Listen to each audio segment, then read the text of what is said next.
Charlie Kirk's neck. As our Aaron Katursky was describing, you could actually see blood pouring out. We did hear straight from Charlie Kirk's organization that he co-founded, Turning Point USA, that he is in the hospital, and they are all praying for him. Prayers coming from the President of the United States to those involved in his organization, those that have been on the tour with him. Aaron Katursky, anything new that you have learned as we will continue, of course, to hit the top of the hour here?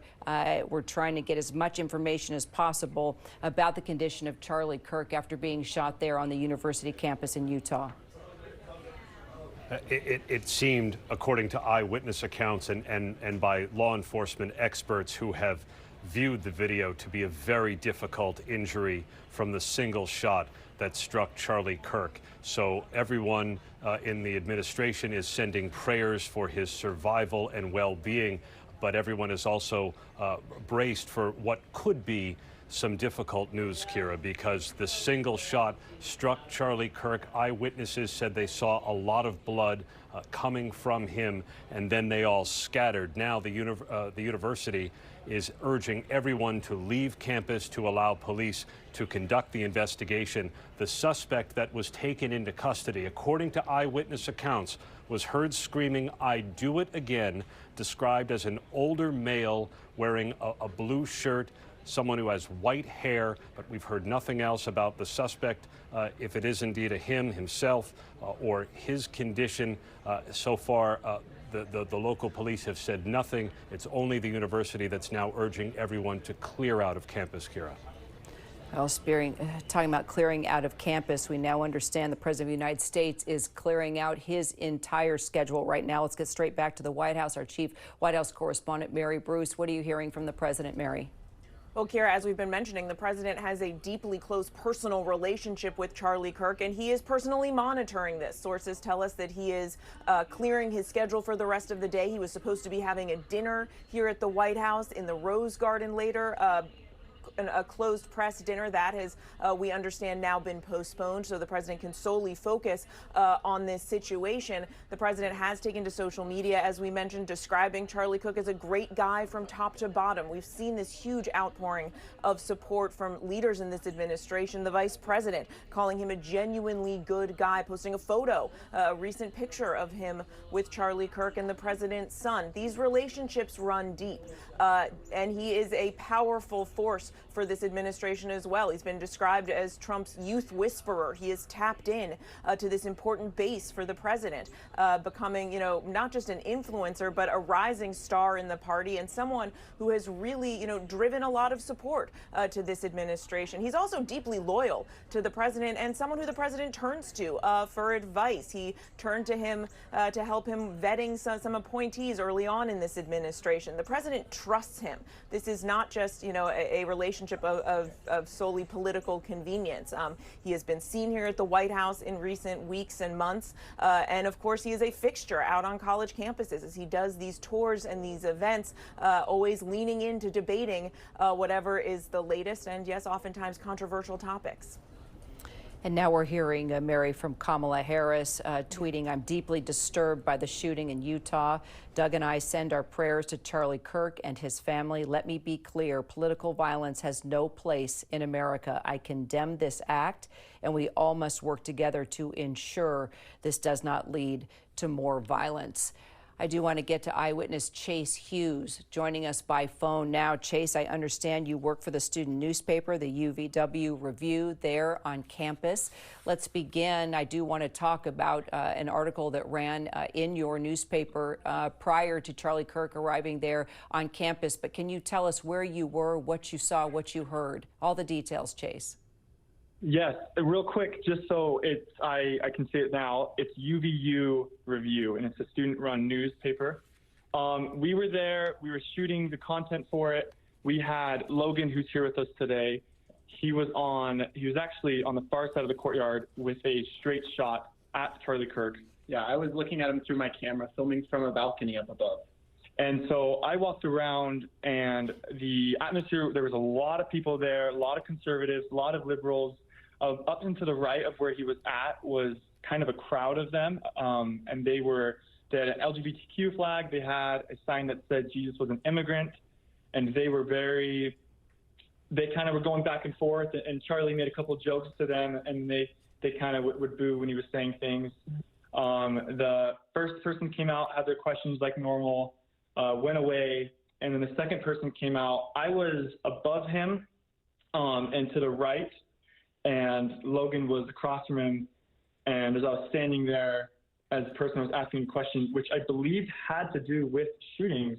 Yeah, so the second person who was asking questions was actually asking questions related to shootings, and they were bringing up transgender shootings, gangs, and things like that. And in the middle of his question, right when Charlie Kirk reached over to grab the mic, that's when he was shot. You heard a big firecrack noise. I mean, I've heard gunshots before, but it felt like it rang in the courtyard as the shot came through. Everyone immediately started screaming. The security guard next to Charlie grabbed him, pulled him down. They ran back. People started fleeing. The people on the top of the balcony, the liberal students and some of the conservative students, started yelling at each other. I don't believe any sort of fighting happened, but some yelling there, and then everyone just fled the campus, and halls were cleared. We saw 2 Army soldiers pass us with guns on the way towards the middle of the campus where we were at in our newsroom. So Chase and Logan, stay with me. I have a few more questions for you. Either one of you can answer this. Do you have any idea where that gunshot came from? Was it far back? Was it up close? Could you tell? Did it look like it was from the middle of the crowd? Any details about where you heard that shot come from? Well, I could tell you based off of what we heard, and we have video of him being shot, and we have that currently. We believe it probably came from, how do I describe it? He's on the west side, and it's this courtyard, and it would probably come from east. East up above on the balcony. Up above on the balcony, but I would say even further back. Yeah, close to where I was almost. Really? That's where it sounded like, because I heard it from behind me when it came.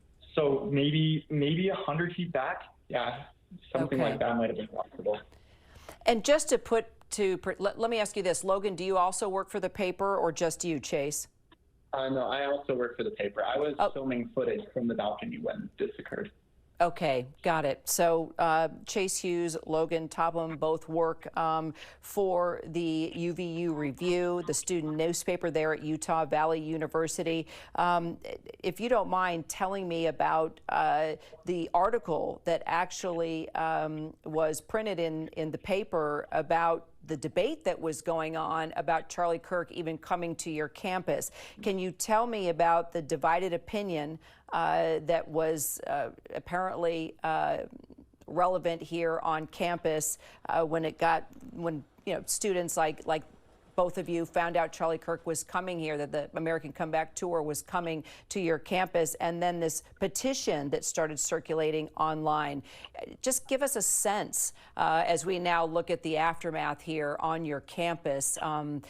Clearly, it's been all cleared out. Campus is on lockdown. Classes have been canceled. But as we look into this courtyard where Charlie Kirk was talking, can you tell me about this divided opinion about Charlie coming and speaking here on your campus? I can make this really easy for you. The reporter who actually wrote the article you're referring to is coming right here. So his name's Tim Larson. Okay. If you want to give us an answer to that question, I apologize. We had to run and get him. He can give you a better answer. Sure. I can talk to either you or Logan while you grab Tim, the one who wrote the article. He's right here. Okay. Is Tim okay talking with me? Yep, I'm good to talk. Okay, Tim, I appreciate that. You wrote the article about the division that was taking place on your campus. There were students that wanted to hear from Charlie Kirk. There were clearly students that did not want to hear from Charlie Kirk. Can you describe to me the students that you talked to on both sides, what the feelings were, and just give us kind of an idea of just the tension before the shooting actually took place?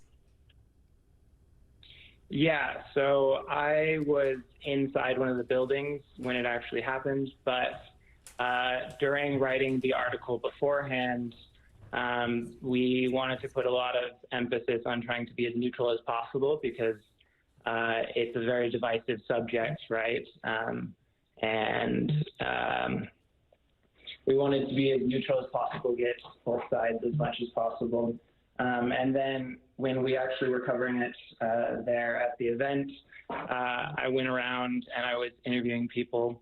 And yeah, some people were mixed on their opinions and emotions. Others were very in favor of him speaking. Others, I think, felt that he was kind of a divisive speaker and weren't exceptionally happy to see him on campus. But I think there was definitely a broad range of emotion there in the crowd. Tim, Logan, Chase, all members of the student newspaper there, the UVU Review on Utah Valley University's campus. Appreciate your reporting, appreciate you adding balance and giving us an idea of where students were coming from and those that were in support of Charlie Kirk coming and those that were not. Clearly, that tension combined with gunfire, one shot ringing out and taking Charlie Kirk down, who now, according to his organization, is in the hospital after attending that debate as part of his American Comeback tour on campus. Chief Justice Correspondent Pierre Thomas has been talking with the FBI, the ATF, local police. Can you bring us any new information on who this suspect may be, a motive, anything, Pierre? Kara, this is a pregnant pause moment. Law enforcement officials waiting desperately for an update on Mr. Kirk's condition. They're all extremely concerned about it. They're all doing an assessment of the threat environment, and officials are talking to me privately about this being a highly unusual period of time, perhaps unprecedented in modern history, recent history anyway. And they're talking about just a spate of incidents, and I'm not going to give them in any particular order, but we've had 2 assassination attempts against President Trump, a terror attack on New Year's Day in New Orleans, Minnesota state legislators, the focus of a fatal shooting in the state of Minnesota, a a fertility clinic in California bombed, arson of the governor's mansion in Pennsylvania, a shooting at the CDC where the CDC headquarters sprayed with bullets, 2 Israeli embassy staff members assassinated in Washington, D.C. Those incidents have all happened in the last 12 months or so, many of them in the last 6 months. So this moment where neither the left nor the right is being spared in terms of being the targets of this politically motivated violence is one that has the complete attention of law enforcement officials and state and local law enforcement officials, federal as well.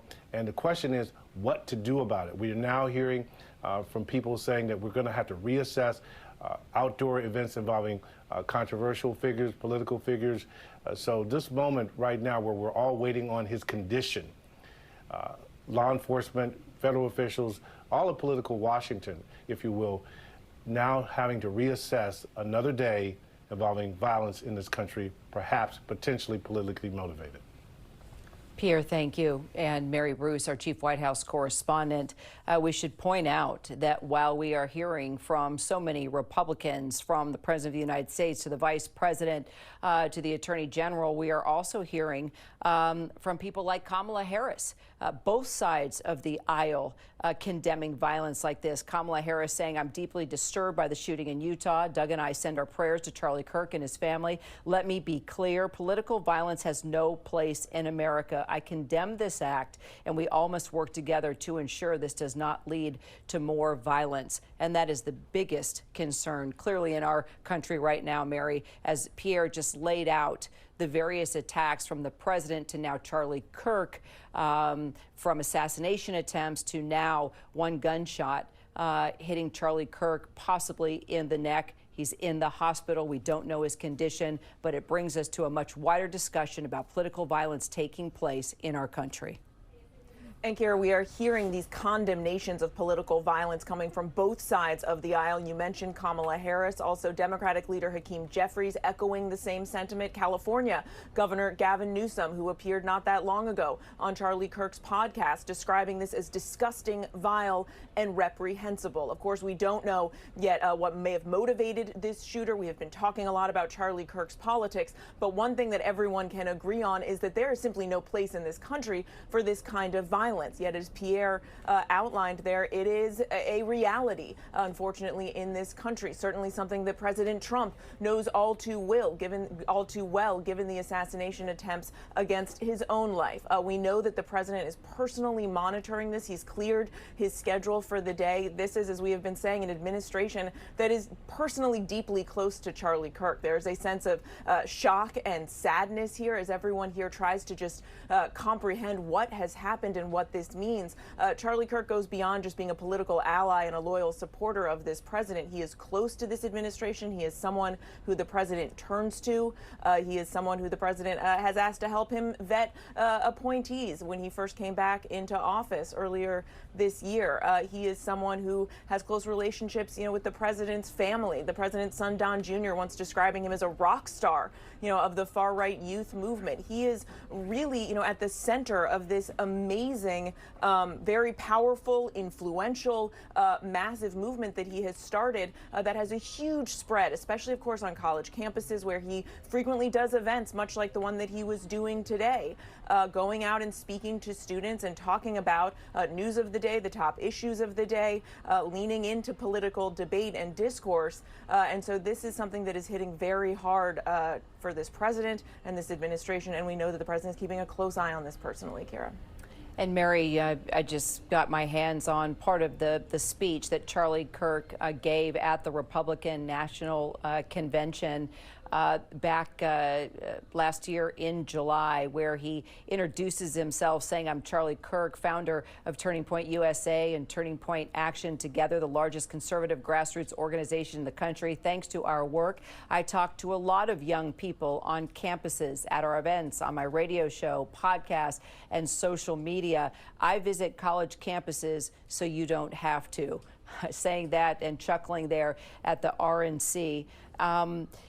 And now, Mary, we've talked to a couple of the students there that work for the school newspaper, even the young reporter that wrote the story for the UVU Review, the college newspaper there at Utah Valley University, talking about the campus, describing the mood on campus, that they had a divided opinion about Charlie Kirk coming today and speaking. There was even an online petition asking university administrators to stop Kirk from coming. So the campus knew it was going to be tense. It was going to be controversial. And now Charlie Kirk is in the hospital after we heard that gunshot ring out there while he was speaking. And we are told now that conversation was about the transgender community and gun violence. Yeah, we still don't know exactly what motivated the alleged shooter, but of course he was talking, as he often does, about many controversial topics, it seems, including, LGBTQ rights, trans issues, gun violence. These are all things that he has talked about, at these events in the past. So it's not unusual. And I think Charlie Kirk also was well aware that he was a divisive figure. It was part of what, has made him so popular among so many young people, is the fact that he welcomed these debates. He relished it. I mean, he hosts these segments where he would sit down and challenge people to come up and debate him. He wanted to sort of, take you down in these kind of rhetorical debates. And he wanted to pick apart these issues. It became a real sort of hallmark of his. Again, we don't know what is behind this shooting, but certainly this was another event where Charlie Kirk was going to go out and talk about his political beliefs. And those beliefs are ones that in many ways were supported by this administration. The president really relying on him to help deliver him the youth vote. The president has praised him in the past for building such a massive and influential movement and for helping him. And they are close friends, Kira. I just don't think you can underscore enough that this is not just a political relationship, but the members of this administration are close friends with Charlie Kirk, and that is why we are seeing, I think, such shock and sadness and confusion and probably a lot of anger here at the White House as well. Mary, thank you. Brad Garrett, former FBI agent. No doubt this is going to change security protocol at political events like this. Oh, and I think even beyond that, Kara,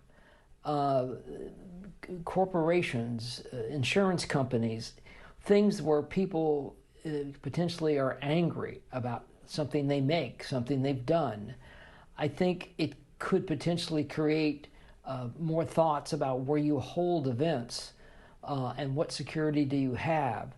Now, granted, the issue when you tighten security at these events, it becomes more expensive. You've got to have people qualified to search bags, go through metal detectors, all of that stuff. But you even think about this from the realm of town hall meetings that every congressman probably holds. Even rethinking those. And, part of it's driven by two things. One is this adversarial atmosphere that we are in. And, if you combine that with sort of the anger and rage that people have to take out their feelings towards somebody that doesn't think the way they do or promoting something they think is wrong, you can end up with events like this. I'm not suggesting you're going to have shootings every day at some event. I'm only suggesting is that you're going to have to, if you are the person planning, if you are the congressman, you are a CEO, whatever you might be, you're going to have to rethink maybe how you do events and where you do them and how much can you control. You can still have the public come to these things, but you may have to funnel, as Bob Boyce pointed out earlier, you're going to have the public funnel through some sort of security, bag checks, whatever it might be, because obviously this guy was able to get, it sounds like whatever high-powered means here, into this venue. So, Brad, I'm told we have two more eyewitnesses on the phone with us now. Natalie and her daughter, Enya Hooray. They were apparently 5 feet away from Charlie Kirk when shots rang out there on the campus. Natalie, Enya, thank you so much for calling in. Natalie, can you just sort of take us to the scene, tell us exactly where you were and what happened? Yes, so we arrived, my daughter and I, we were so excited to be able to come to this event. We couldn't believe we were going to see Charlie Kirk, and my daughter arrived long before me, because she was able to get away, and I came from my office after. So we weren't quite next to each other, which I'm grateful for.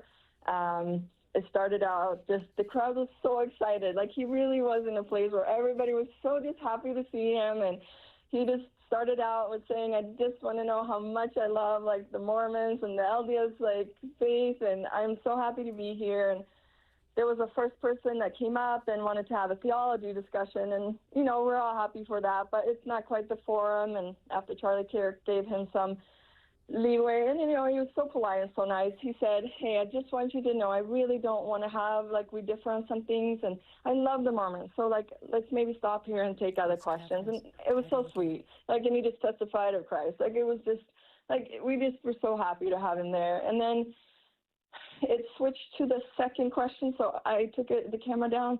It switched to the second question, and all of a sudden I heard the same pop as when President Trump was being shot at.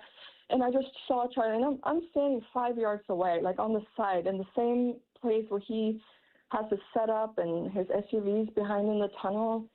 And I just saw the shot, and the pop came, and he touched his neck, and he just fell down to the side. And immediately, I cannot believe how fast his team must have gotten him out of there. You didn't even see him being carried out. We just fell to the ground. There were some heroes that stood up and protected all of us, just screaming to us to get down on the ground against the wall and then out. So I went out the same tunnel where Charlie Kirk and his team had all of their SUVs. So I saw the blood droplets on the ground. So they must have carried him that way. They must have had him in an SUV while they were waiting for the ambulance. And then right behind me, they came with a man who the police said he had told them that he was the one who shot Charlie Kirk. And that's all the confirmation that exists for now. I don't know if that was the actual shooter, and somebody says that it was a sniper, but the shot came from low down. It didn't come from a rooftop. It came from really low down. Somebody in that like atrium-style courtyard, that would seem more reasonable. So, Natalie, you said you and your daughter were very excited to see Charlie Kirk. Can you tell me what it is about Charlie Kirk that brought you to the event today? Well, I think it's just, a long time ago, I heard this quote, and there's a whole essay I found out. It says, "Evil wins when good men do nothing." And I think we've just kind of come to a place in America where we're cheering way too much for evil and the bad things, and we just wanted to see someone who spoke their heart, who wants to love their family, you know, and just, hey, let's be good people and do the foundational, like, good things. You know, I'm a single person, like, just dating. You see how whacked it is today. Everything is just out of, and you have a person who comes, and he's so sweet. Like, he's just sweet. He always takes people's questions. He has respect for them. You know, all this stuff. He just wants to come out and show he's doing that. He's not letting evil win. He was a good man who's standing up for something, and we really, really need it, and that's why we wanted to come and listen to him. So, Natalie Hooray, and your daughter Enya, I'm glad you are safe. Both of you eyewitnesses to the shooting that took place there on the campus today. Thank you for calling in. Washington Manager Editor Catherine Falder's now with us. Catherine, I understand your source is giving you some information about the shooting. Yeah, we are, of course, learning more information about the shooting as we've been discussing as it relates to Charlie Kirk. But Kira, as you know, President Trump has posted about this, and he's closely monitoring this with his top officials. We know that the Attorney General Pam Bondi, FBI Director Kash Patel have been giving him briefings. I'm told by multiple sources inside the White House and administration officials that Trump has cleared his schedule, that he's canceled the dinner that he intended to have later this evening, that he was inviting cabinet officials to. He's cleared that from his schedule to monitor the situation. Still unclear if we will hear directly from President Trump. I know that's something senior White House officials are discussing, but of course, I'm told that this has obviously rattled everybody inside the White House. I've been talking to multiple senior White House officials who have used words like shock, anger, sadness, disbelief as all of this unfolds. Kira. Catherine, thank you. And once again, if you are tuning in, conservative activist and mega podcaster Charlie Kirk has been shot while speaking at an event in Utah there at the Utah Valley University. You know, he's the founder of Turning Point USA, that conservative student organization. Has rallied a lot of support for President Trump in the conservative world, especially among young students like those attending his event today. He's known for his outspoken views on politics, culture, religion, many times taking his message to college and university campuses. He had just taken off on this American comeback tour, and now we are told he's possibly fighting for his life in the hospital right now. We are going to continue, of course, our coverage here on ABC News Live, also abcnews.com. David Muir will be back with the entire team for World News Tonight. I'm Kira Phillips here in Washington. I'm glad you were able to tune in and follow this story closely with us. We'll bring you all the latest details as we get them. This has been a special report from ABC News. Near your thoracic vertebrae and an artery, and was compressing your spinal cord. It is possible that there could be long-term effects. What kind of long-term effects? Could I end up paralyzed?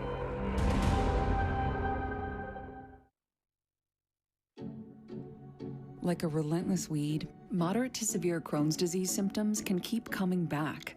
Break away to what's possible with Tremfya. With rapid remission at 12 weeks and fewer bowel movements and less abdominal pain at 4 weeks. Most patients achieve remission at 1 year, and some patients saw visible healing of the intestinal lining. Serious allergic reactions and increased risk of infections and liver problems may occur. Before treatment, your doctor should check you for infections and TB. Tell your doctor if you have an infection, flu-like symptoms, or if you need a vaccine. Healing is possible with Tremfya. backed by over 15 years of clinical research. Ask your doctor about Tremfya today.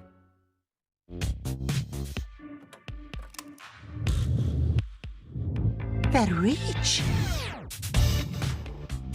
So easy.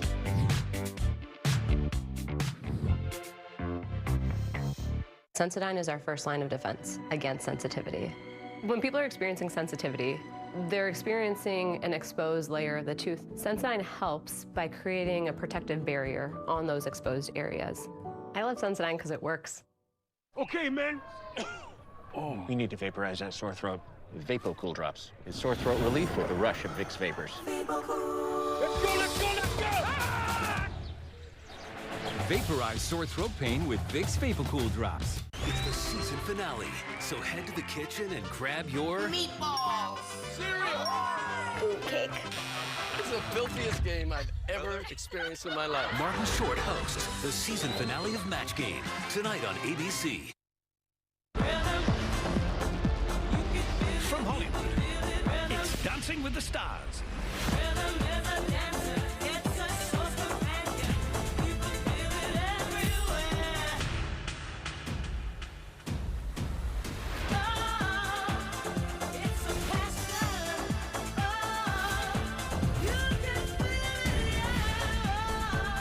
Dancing with the Stars, live Tuesday on ABC and Disney+. I'm Morgan. I have 3 kids. I have an IQ of 160. Is this what the inside of your head looks like? Oh, buddy, not even close. I work with the cops. You're a cop? No, but they do sign my paychecks. We solve crimes together. This is where he attacked her. They trust me. Continue to do me proud, just like you always do. And I trust me.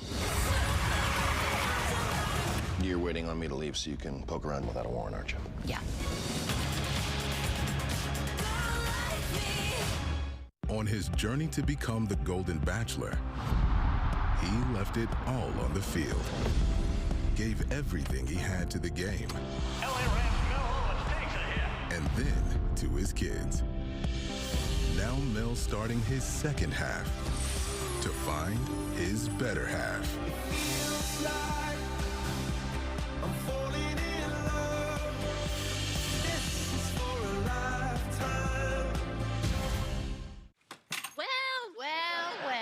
We've been waiting for the season premiere of the #1 new comedy, Shifting Gears. Tell me you're using protection. You are not ready to be a parent.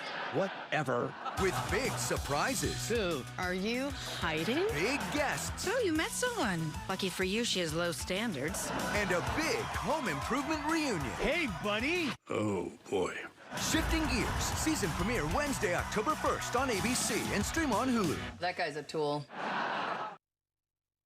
Valentine has dragged my daughter all over the world and put her in constant danger. I need to put a wall between that life and the life that she's building here now. Okay, but one visit isn't going to change that. Oh, God, when will this end? I already feel like I am in a tug of war with Liesl Obrecht over Rocco, and now I have to compete with Valentine? No, hey, there's no competition. Valentine is behind bars. You are Charlotte's full-time parent. I've missed out on so much of her life. I'm only just now starting to figure out how to be her mother. I don't want that stopped for any reason. Especially because Jack Brennan needs a favor from Valentine. I can't imagine that Lulu would be receptive to anything that I have to say. Well, you and Lulu have Charlotte in common. You both care a great deal about her. You use that as an entry point to get through to her. Honestly, ask Carly to do this for you. You'll be better off. Well, I like to keep my personal and professional life separate. Well, good for you. But I have serious reservations about anyone who uses Charlotte as a pawn, especially me. You just said she'd love to see her father. And I'm sure she would. But I don't know if it would be good for Charlotte. I mean, having her visit Valentine, isn't that just a reminder to Valentine's enemies that the best way to get to him is through his daughter? They already know that. What this visit shows is that Valentine still has powerful connections on the outside, that he still has a wide reach even behind bars. No, I can't risk anything bad happening to Charlotte. I love her with my whole heart. I didn't get to raise Willow or Nell, so Charlotte was my first experience being a mother, and I am very protective of her. I understand that. No, I'm not sure you do, Mr. Brennan. Willow, my daughter, already told me that I destroyed her life. The last thing that I want to do is destroy Charlotte's as well. I'll see you in a while, Scout. Hello. Do you have a second? Sure. What's up? I'm afraid I have some bad news. Is it true? No. No, did you by any chance receive an email from Rick? No. Why? Well, he's left town for some digital detox retreat, and it's unclear when he's gonna be back. What? He's my lawyer. He's supposed to help me get my kids back. What am I supposed to do now? What can I do for you, Chase? I need to ask you some questions pertaining to Drew's shooting. Can you tell me where you were that night? Can you feel that? Yes. All right. Yes. Now curl your toes for me. Excellent. No signs of paralysis. Thank God. Oh, you should also thank Dr. Robinson. She really pulled off a miracle. The real miracle is that she didn't let me die. Why would you say that?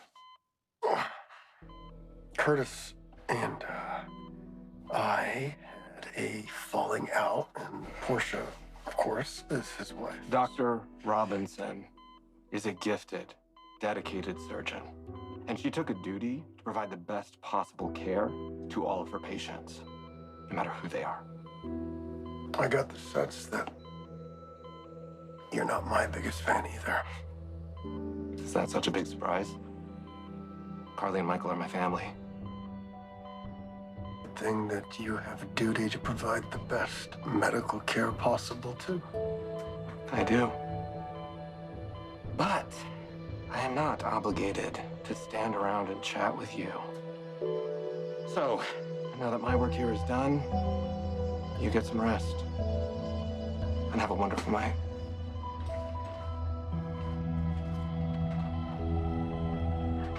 How long were you at the Port Charles Grill? I want to say I arrived around 8:45 p.m. And then sometime shortly after 10:30 p.m., I realized I'd left my phone in the car. And when I went to go check it, I had 2 missed calls, one from my son and one from Brooklyn. Apparently, Wiley had a nightmare. What did you do next? I went home. Oh, you went directly back to the Quartermains? Yes. Did you stop anywhere else?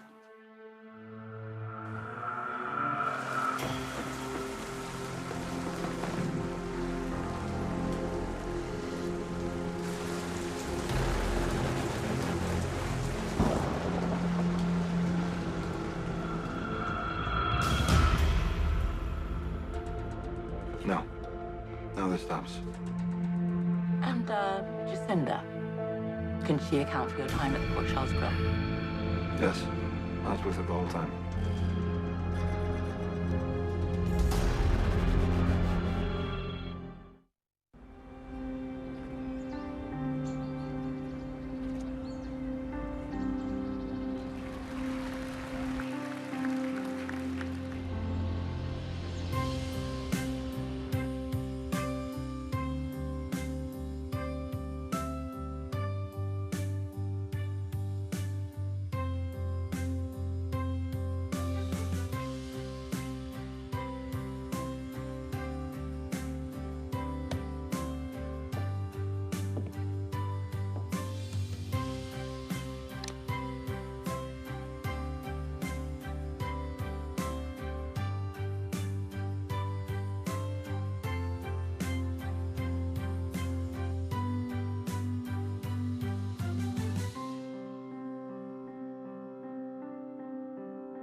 The finest luxury fragrances are now exclusively available at your local store. Unstoppable's unlimited collection makes everything smell magnifique. Luxury laundry scent beads so you can smell unstoppable. Lasagna? Lasagna. As in lasagna? 60% of cats are overweight. Feed them Iams Healthy Weight. brain tearing? Rush Hour.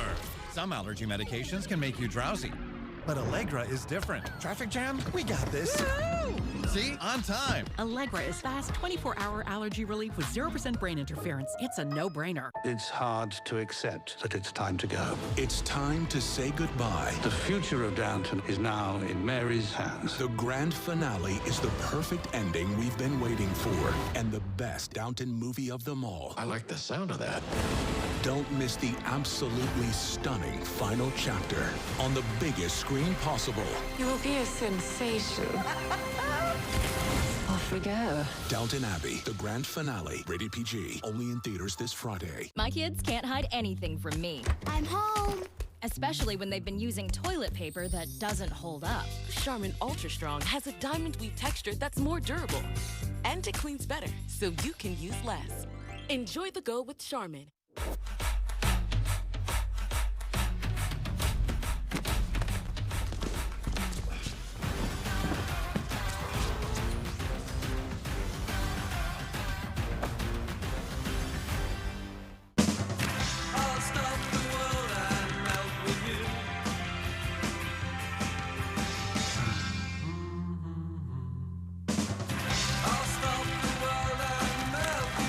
Have you had your Hershey's?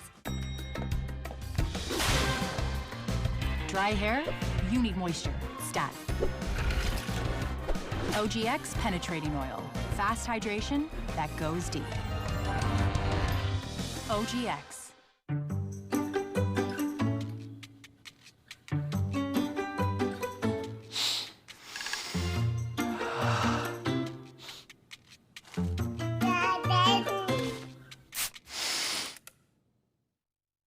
I'm Morgan. I have 3 kids. I have an IQ of 160. This is where he attacked her, and I work with the cops. You're waiting on me to leave so you can poke around without a warrant, aren't you? Yeah.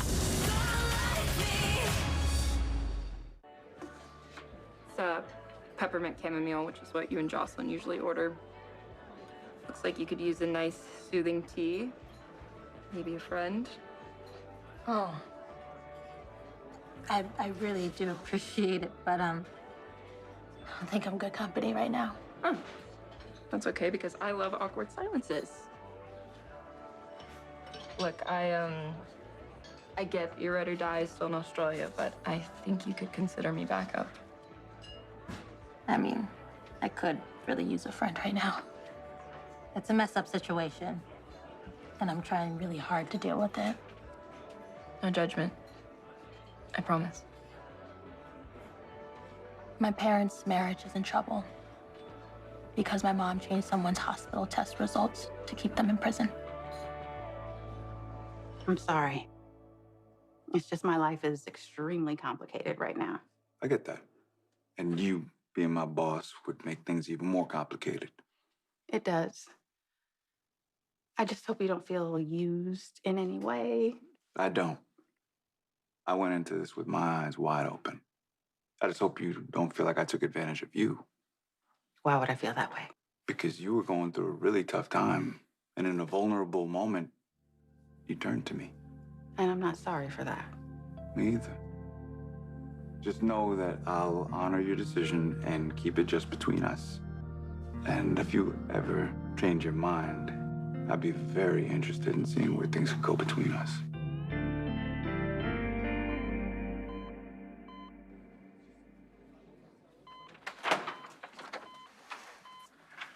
Hey, boss. How you feeling? Oh, given the circumstances, I'm not doing too bad. Thanks for coming to see me. Yeah, of course. You know, I figured you'd have lots of visitors, so I didn't want to get in the way. You look good. Trying my best. Actually, I'm really happy that you're here. I need you to do me a big favor. When I spoke with Drew earlier, I asked him who he thinks may have shot him. The only name he gave me was yours. Big surprise.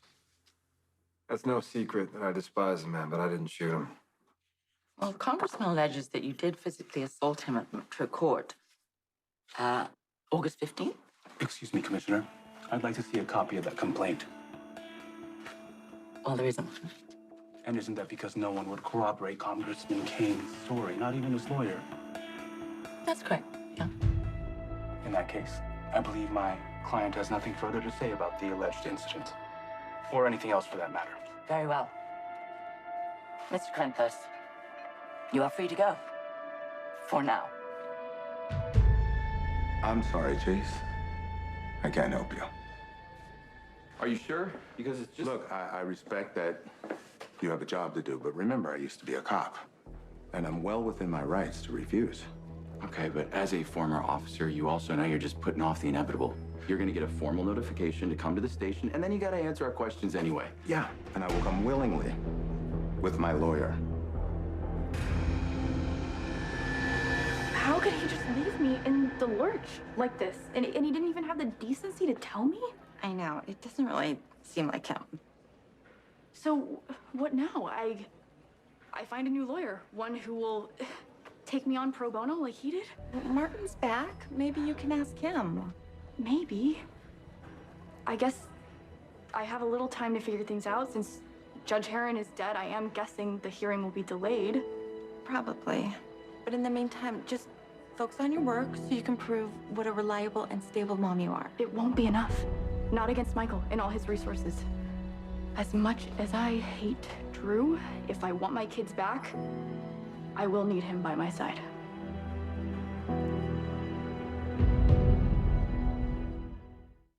I have type 2 diabetes, but I manage it well. It's a little pill with a big story to tell. I take once daily, Jardiance at each day start. As time went on, it was easy to see I'm lowering my A1C.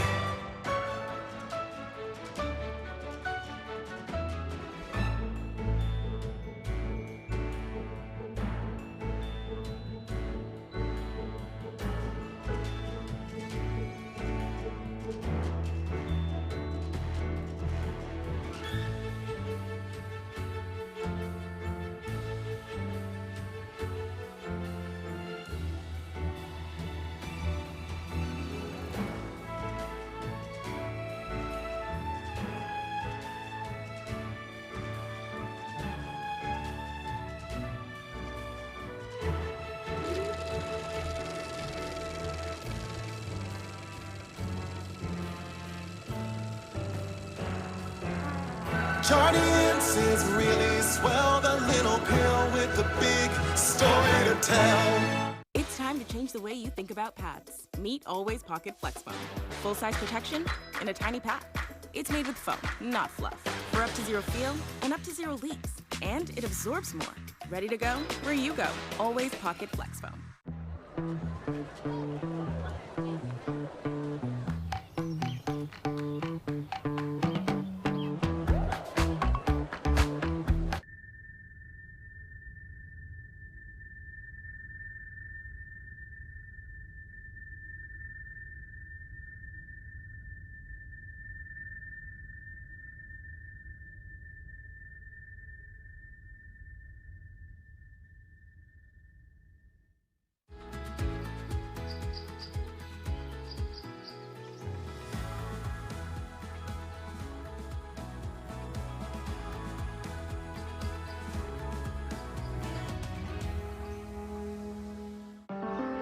Even on an antidepressant, I was masking my depression.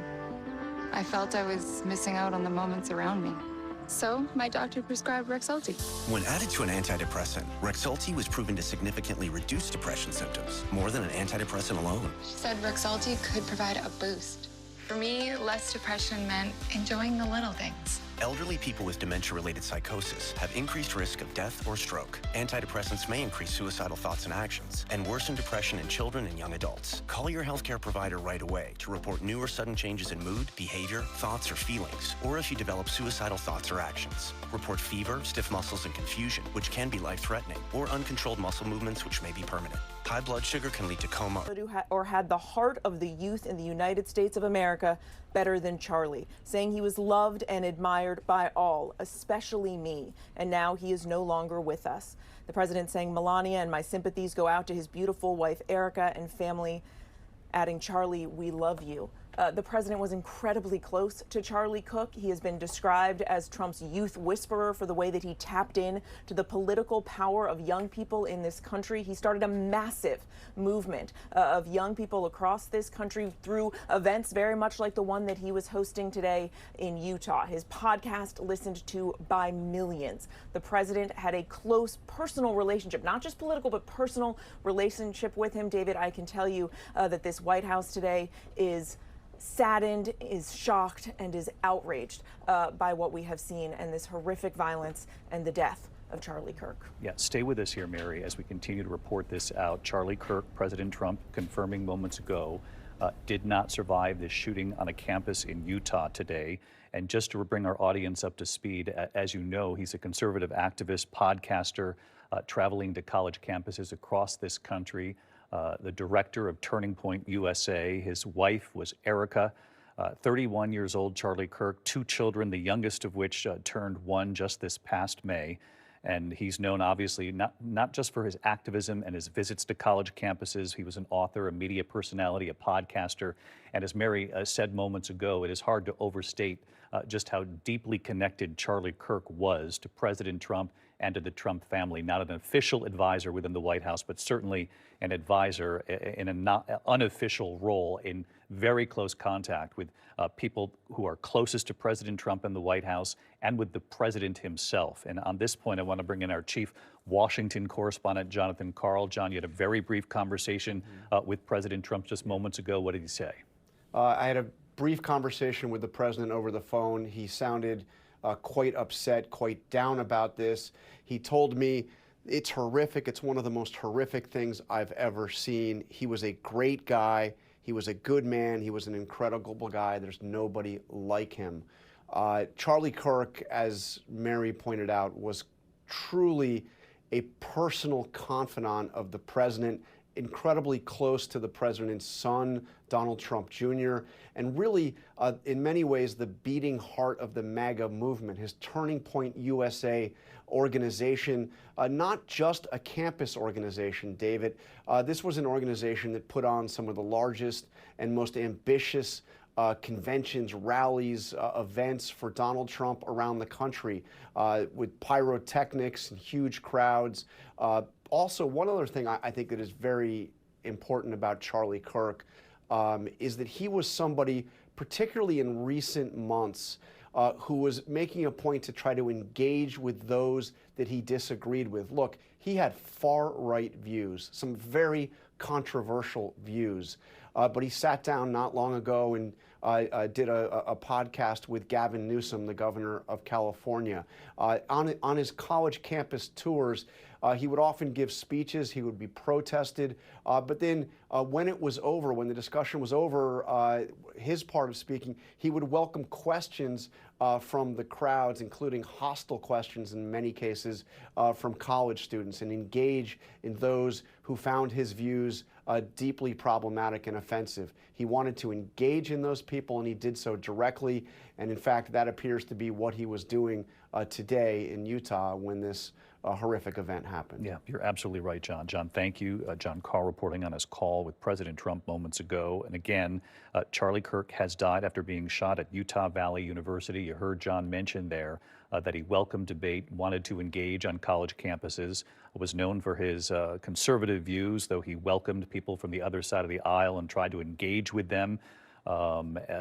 Engaging in debate, heated debate at times. And in fact, as John mentions, it was during one of those questions, one of those debate-like moments that this horrible event played out in Utah today. Let's get the latest on the suspect, because for a time, school officials had said a suspect was in custody, but police at this hour say the suspect is still at large. So let's bring in our chief investigative correspondent, Aaron Katursky, to help us make sense of the language, the semantics here.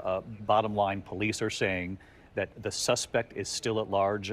Bring us up to speed on that part of this and what we thought was the case, that there was someone in custody in connection, potentially.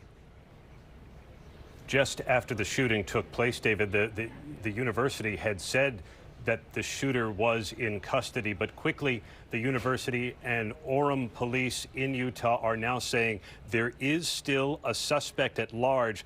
But they've also told us, David, there is no call to shelter in place at this time. So there does not appear to be a concern by law enforcement about any wider threat from the individual who shot and killed Charlie Kirk. This all went down just after noon local time in Utah. Kirk was speaking beneath a tent at an outdoor event on the university campus. It was a controversial event from the start. Supporters of his and opponents of his were gathered in that space together. The eyewitness accounts have said it was probably 60-40, supporter versus non. And he was being asked a question about gun violence on American campuses when that shot rang out. Law enforcement sources who have seen the same video we have, David, have taken a look at it and said it appeared the shot came from a high-caliber weapon. It does not appear that Kirk could have survived the nature of his very grim injury to the neck. Stick with us here, Aaron. I have some follow-up questions for you. And for our audience watching, we're going to be on the air right up until about 5 p.m. Eastern. For many of you here in the East, we'll then join your local news at 5 p.m. Aaron Katursky, I want to come back to you because we're looking at the crowds there at Utah Valley University racing from the scene when they heard that gunshot. Obviously, we're not going to show the moment. It is horrific. And when the shot was fired, as you point out, Aaron, and John Carl was talking about this earlier, he was engaged in what he welcomed, which was debate from all angles, all sides. And it was a question, in fact, about gun violence and mass shootings in this country over the last several years, Aaron. And it appeared, and it's very early, and obviously the investigation is just underway, but it appears that that shot was fired from, what, a couple hundred yards away, another building on campus there? It would seem so, about 200 yards away, David, but the authorities haven't said for sure. They have not identified the weapon, but law enforcement sources are telling us it appears to have been a high-caliber weapon. The shot fired at a high velocity, striking Charlie Kirk. It appeared from the video, and according to eyewitnesses, in the neck. It was a very bloody injury. Immediately, the crowd gathered there in that courtyard to hear him speak started running and saying they could not believe what they had witnessed.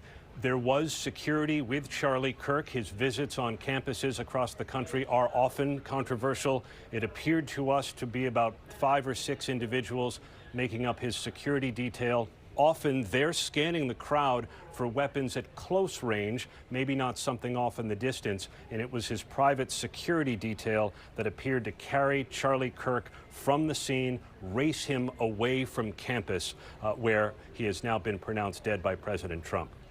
Of course, those moments, the video likely being seen across the internet, shows just how horrific this was. Thousands of students on that campus had gathered to hear Charlie Kirk, the conservative political activist, Turning Point USA. President Trump has credited Charlie Kirk with helping him to get elected again, to return to the White House, that it was Charlie Kirk who in large part was responsible in many ways for engaging young people across this country in a conservative movement to try to get President Trump back into the White House. The president himself has talked about the value of Charlie Kirk and having him so close as an outside advisor. And there you see them on the stage there. I want to bring in Pierre Thomas because, Pierre, our Chief Justice correspondent, you have reported often on this broadcast, World News Tonight, and here on ABC, about the political climate in this country and that authorities were worried about precisely this. Indeed, David. I have a little bit of information to add to our reporting before I get to that. Law enforcement officials have been sent a bulletin regarding the situation, and I'll read to you what some of it says. It said that there was a video of an older man being taken into custody, but local authorities have confirmed to their colleagues that he is not the shooter, that person was not the shooter, and at this time, quote, there is no suspect in custody. So my sources that I just spoke to, one of my sources that I just spoke to said this is a dangerous and ongoing situation where shooter or at least one shooter is still out there. I asked the source any clear indication of whether they have a specific identity that they're looking for. They have no updates. So, David, again, a very dangerous situation. And so, Pierre, let's just drill down on that, the news of this moment, what you're reporting here, because we had been on the air, people are on the air across the broadcast and cable spectrum here. For a time, there were reports and even some still images across social media of a man, it appeared, being taken into custody. Is that person is not in custody or is not connected to this? Just clear that up. And again, when police say the suspect is still at large, that's what we're to believe at this hour? Correct. Again, law enforcement from around the country, they were made aware of a person temporarily taken into custody, but they have since determined, at least as of now, they do not believe that person was the shooter. That is the information that's been sent to law enforcement agencies around the country. There is no suspect in custody. They emphasize that, and now a manhunt underway to figure out who did this and why. Pierre Thomas in our Washington Bureau. Pierre, thank you. I want to take our audience through what we have here, what we're comfortable sharing with you at home. Obviously, we're not going to show the horrific moment that played out in Utah today, the actual moment itself, because it's impossible to look at and wouldn't want to do that to you at home. But Charlie Kirk, just 31 years old, youth activist across the country, President Trump, the Trump family, often giving him credit for helping to bring young people into the movement to get President Trump back into the White House. There you see him. He was sitting under a tent right there at the university. There you can see another view of him. He was taking questions from the crowd, interacting with them, which is what he often does on his trips around the country, and had just begun another swing through the country. There had been thousands who signed petitions for him not to come.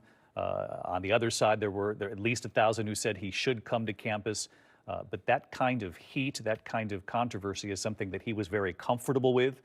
It's what drove his activism, and what he would often do is engage with people on all sides, take their questions, point, counterpoint, and it was during one of those moments, during one of those questions, that then gunfire a distance away, as you heard from Aaron Katursky, not confirmed but believed to be a couple hundred yards away somewhere on that campus.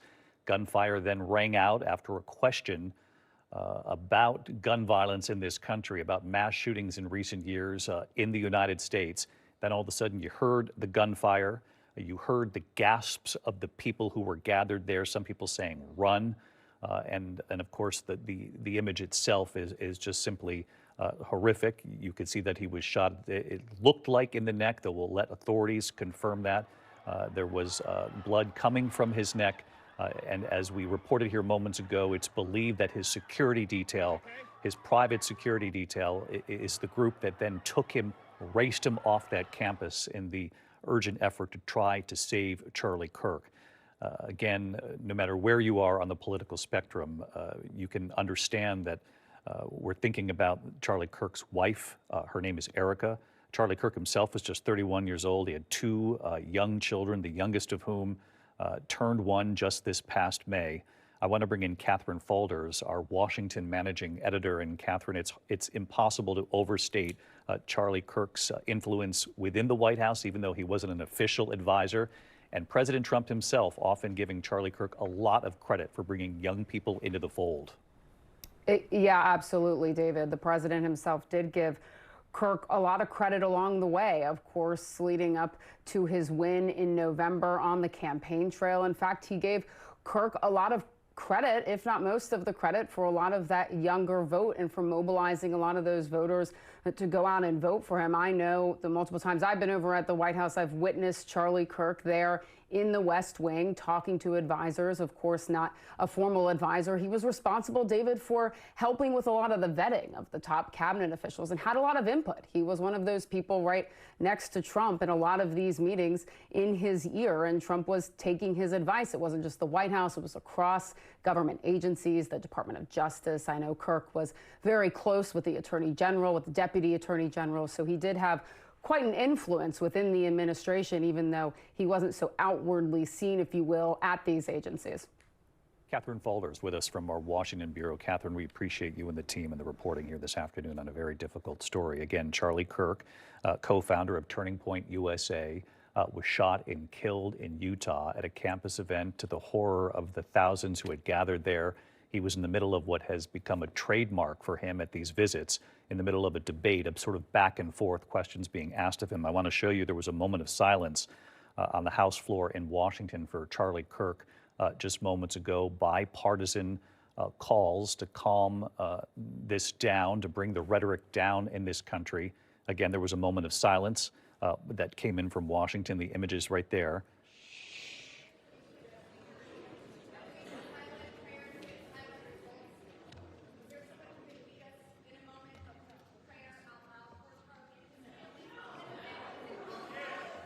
There have been calls from both sides of the aisle to do something to tone down the rhetoric in this country. There are some of the images from the House floor, and we're even hearing from former Vice President Kamala Harris, who obviously was in a very contentious campaign against President Trump leading up to the most recent election. Charlie Kirk obviously was working to help get President Trump back into the White House, and even so, the former vice president saying, "I'm deeply disturbed by the shooting in Utah. Doug and I send our prayers. Let me be clear. Political violence has no place in America. I condemn this act, and we must all work together to ensure this does not lead to more violence." Again, calls from both sides of the aisle to calm down the rhetoric in this country. We're going to have much more on Charlie Kirk, the horrific event as it played out in Utah today. I'll see you for World News Tonight. For many of you, your local news is next. This has been a special report from ABC News.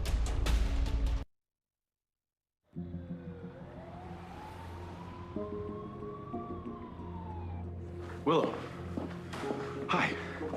I heard Drew's awake. Have you seen him? No, I've been so swamped with patients. And to be honest, I'm trying to avoid the situation as long as possible. I don't know what that means. Are you still planning on getting back with Drew? So, Drew is awake and the police are back. Probably questioning half the town about his shoot. I suppose they have to. But I'm trying to avoid that myself. Why? Do you know something? Text me when you get there. Oh, you can roll your eyes at me all you want. I don't care. In fact, it delights me. Ah, I love them. And that dog. But I also love having some privacy while they're gone. You still dealing with the whole Rocco Obrecht situation? On some level, always, but that's not why I wanted us to talk. Okay. I saw your super spy boyfriend earlier, and he was way out of line.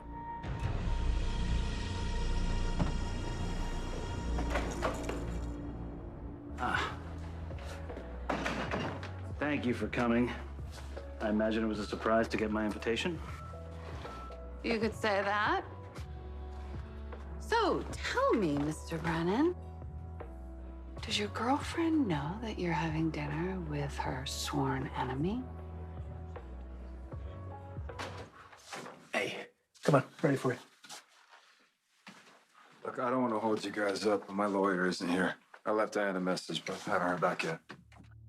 Diane sent me in her place. I'm representing you.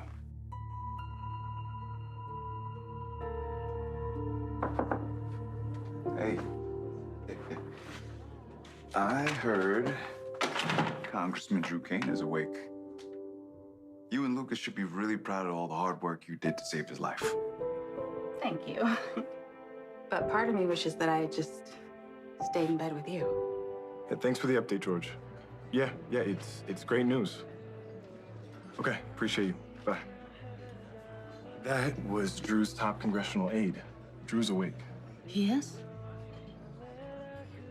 Oh my God. I mean, it's good that he didn't die yet.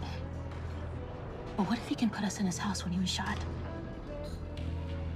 So you're trying to accuse Michael of your shooting. Why am I not surprised? He hates me. Why wouldn't I point the police in his direction? Because you have no proof. Unless you remember seeing Michael shoot you. I didn't see who shot me. But I do remember you threatening to kill me. So for all I know, it was you who shot me.